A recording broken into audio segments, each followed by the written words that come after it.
사도행전 8장 14절에서 25절 말씀 한 번 더 읽습니다. 사도행전 8장 14절에서 25절 말씀입니다. 예루살렘에 있는 사도들이 사마리아도 하나님의 말씀을 받았다함을 듣고 베드로와 요한을 보내매 그들이 내려가서 그들을 위하여 성령 받기를 기도하니 이는 아직 한 사람에게도 성령 내리신 일이 없고 오직 주 예수의 이름으로 세례만 받을 뿐이더라. 이에 두 사도가 그들에게 안수하며 성령을 받는지라. 시몬이 사도들의 안수로 성령 받는 것을 보고 돈을 들여 이르되 이 권능을 내게도 주어 누구든지 내가 안수하는 사람은 성령을 받게 하소서 하니 베드로가 이르되 내가 하나님의 선물을 돈 주고 살 줄로 생각하였으니 내 은과 네가 함께 망할지어다. 하나님 앞에서 내 마음이 바르지 못하니 이 도에는 내가 관계도 없고 분깃될 것도 없느니라. 그러므로 너의 이 악함을 회개하고 주께 기도하라. 혹 마음에 품은 것을 사하여 주시리라. 내가 보니 너는 악독이 가득하며 불의에 매인 바 되었도다. 시몬이 대답하여 이르되 나를 위하여 주께 기도하여 말한 것이 하나도 내게 임하지 않게 하소서 하니라. 두 사도가 주의 말씀을 증언하여 말한 후 예루살렘으로 돌아갈새 사마리아인의 여러 마을에서 복음을 전하니라. 아멘. 빌립이 사마리아 땅에 이르러 복음을 전하고 예수님 믿는 사람이 많아지고 세례받고 구원받는 일이 일어납니다. 이런 소식을 들은 베드로와 사도 요한이 안수 기도를 와서 해줄 때 성령이 강력하게 임하시는 일이 일어납니다. 이 과정을 쭉 지켜보고 가장 놀란 사람 중에 한 사람이 오늘 본문에 등장하는 사마리아 본토인 마술사 시몬이라는 사람입니다. 엄청난 충격을 받는 것을 이제 몇 차례 말씀 속에서 보게 되죠. 첫 번째, 이 사람은 평생 마술로 밥 벌어 먹고 살던 사람이고 그 사마리아 사람들에게 마치 하나님의 능력이다, 신이다 라고 인정될 정도로 대단한 마법을 행하던 사람이었습니다. 그런데 빌립이 와서 복음을 전하면서 분위기가 반전이 되죠. 또 예수님 말씀을 듣고 자기도 세례를 받고 이런 과정을 통해서 지금 내가 마술을 부리는 것, 내 마술, 마법은 가짜구나 라고 알게 되고 예수님의 복음이 진짜구나 라고 알게 됩니다. 그래서 예수님을 믿게 되죠. 거기에 또 베드로와 요한이 와서 안수 기도를 하니까 성령의 임하시는 역사가 아주 강력하게 임해요. 오늘 본문에는 안수 기도할 때 성령님이 어떠한 식으로 임했다 구체적인 설명은 없지만 분명하게 모든 사람이 보고 알 정도로 성령님의 임하시는 현상이 분명하게 있음을 보게 됩니다. 이것을 보고 이제 또 사도 바울이 깜짝 놀라게 되죠. 복음의 능력은 마술사 시몬도 예수님을 믿을 마음을 갖게 합니다. 회개시켜서 천국 백성이 되게 돼요. 요한복음 3장 16절에 하나님이 세상을 이처럼 사랑하사 독생자를 주셨으니 이는 저를 믿는 자마다 멸망치 않고 영생을 얻게 하려 하심이라 라는 말씀 우리가 너무나 잘 알지 않습니까? 이 복음의 능력이죠. 복음의 능력이 임하면 구원 받는 역사 일어나고 멸망할 사람이 영생 얻는 사람으로 바뀌는 일이 일어납니다. 이것을 이제 마술사 시몬도 받아들이고 이해를 하고 알고 예수님을 믿는 일들이 일어나게 됩니다. 처음에 빌립의 말을 듣고 아마도 이 마술사 시몬은 무시했을 겁니다. 또 자기의 어떤 강력한 경쟁자로 알고 긴장을 했을 거예요. 그런데 말씀을 몇 차례 들어보고 또 병자가 낫고 귀신이 쫓겨나가고 안진뱅이가 일어나고 중풍병자가 일어나는 이러한 기적을 보고 나는 가짜인데 저거는 진짜다라고 알게 되고 예수님을 믿게 됩니다. 참 대단한 거죠. 평생 자기가 배우고 신봉했던 일, 또 자기가 밥 벌어먹고 있던 일을 딱 포기하고 예수님을 믿는다. 이것도 뭐 엄청난 일임에 틀림이 없어요. 이 마술사에게 엄청난 인생관이 바뀌죠. 가치관이 바뀝니다. 그 전까지는 내 마술이 최고야. 이게 이제 있었어요. 빌립을 통해서 복음을 듣고 기적을 보고 가치관이 변해서 예수님이 진짜다, 복음이 진짜다라고 가치관이 바뀌고 예수님을 믿게 됩니다. 우리 주변에 보면은 이렇게 가치관이 바뀌고 자기가 믿고 알았던 것을 포기하고 예수님을 믿기로 작정하고 예수님 믿는 사람이 그렇게 많지를 않습니다. 멀리 갈 거 없어요. 우리 주변 보면 알아요. 우리 뭐 자식들, 우리 형제들, 우리 또 친구들, 우리 뭐 친척들 보시면은 그렇게 평생 뭐 무속이든 불교든 또 뭐 유교적인 가치관이든 세상의 가치관이든 여기에 푹 빠져서 살죠. 우리가 아무리 전도해도 흔쾌하게 예수님 믿지, 내 교회 가지, 내 세례 받지, 이런 사람 정말 힘들거든요. 드물거든요. 그런데 지금 이 마술사 시몬은 어쨌든 빌립을 통해서 복음을 듣고 그리고 가치관이 바뀌고 인생관이 바뀌는 일이 일어나게 됩니다. 그래서 우리는 뭐 때를 얻든 못 얻든 우리가 복음을 전하고 예수님을 전하고 또 우리 뭐 가족이든 친척이든 누구든 또 언제 어떻게 믿을지 모르기 때문에 계속 우리가 복음을 전하는 것은 참 중요한 일입니다.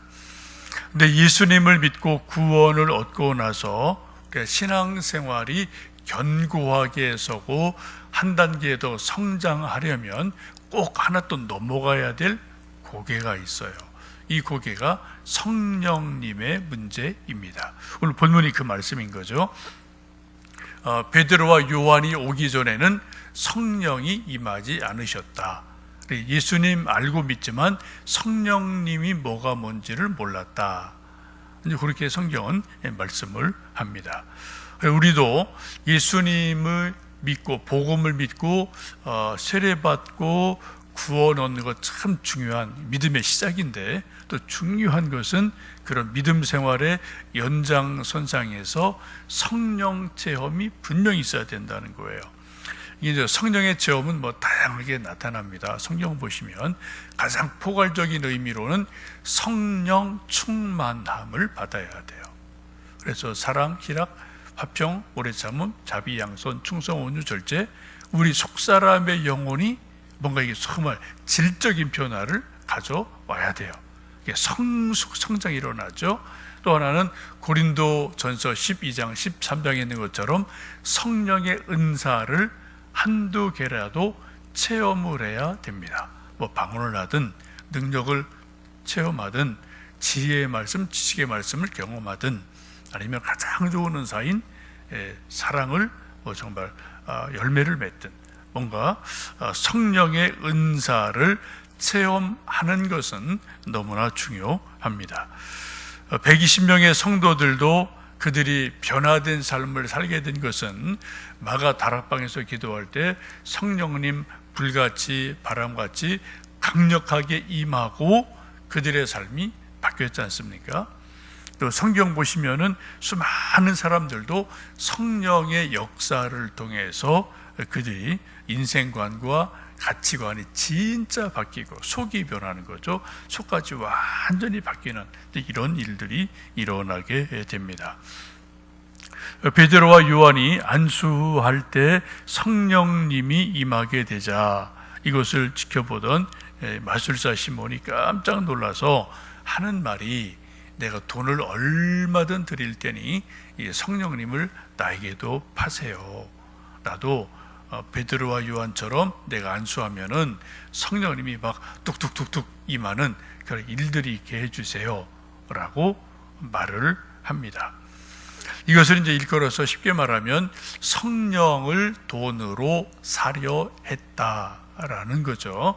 이것이 이제 후대에 요 말씀을 근거로 많은 신학자들이 이것을 시모니라고 불러요. 이거 이제 성직 매매라는 뜻입니다. 이게 지금도 이제 사용하고 있어요. 특별히 중세 이런 일들이 아주 많았죠. 천주교 타락할 때 뭐 신부가 되는 것, 주교가 되는 것, 진짜 예수님 믿고 신학 훈련을 받고 정말 그런 뭐 실력과 인품이 돼서 된 사람도 많지만 그 중에 많은 부분은 가짜가 되게 많았거든요. 그래서 돈 주고 뭐 이렇게 이제 아는 사람한테 돈 주고 그래서 뭐 신부가 되고 주교직을 뭐 또 교황이 돈 주고 팔고 사고 이런 것들이 이제 종교 개혁의 이제 그 어떤 이유가 되지 않습니까? 이런 것들을 일컬어서 시모니라고 말을 해요. 이 시몬이라는 사람에게서 그 말을 따온 겁니다. 그래서 지금도 이제 성직 매매 이런 말을 하게 됩니다. 이 시몬이라는 사람이 이후에 이 사도 베드로의 엄청난 책망을 받죠. 마음이 약하다. 너 돈과 함께 너 망해야 되겠구나. 라고 막 엄청난 이 꾸지람을 듣게 되는데 이 사람이 이 베드로의 꾸지람을 듣고 어떻게 됐을까? 정말 회개하고 진짜 믿음 세계로 들어갔을까? 아니면은 잘못됐을까? 성경은 그 이후에 대해서 기록이 없어요. 이제 뭐 여러 가지 이제 뭐 가능성이 있겠는데 우리가 이제 기록을 보면은 초대교회 교부 중에 이레니우스라는 아주 훌륭한 분이 있습니다. 이분은 사도 요한의 직계 제자가 폴리캅이라는 분이 있어요. 순교자죠. 이 폴리캅의 제자예요.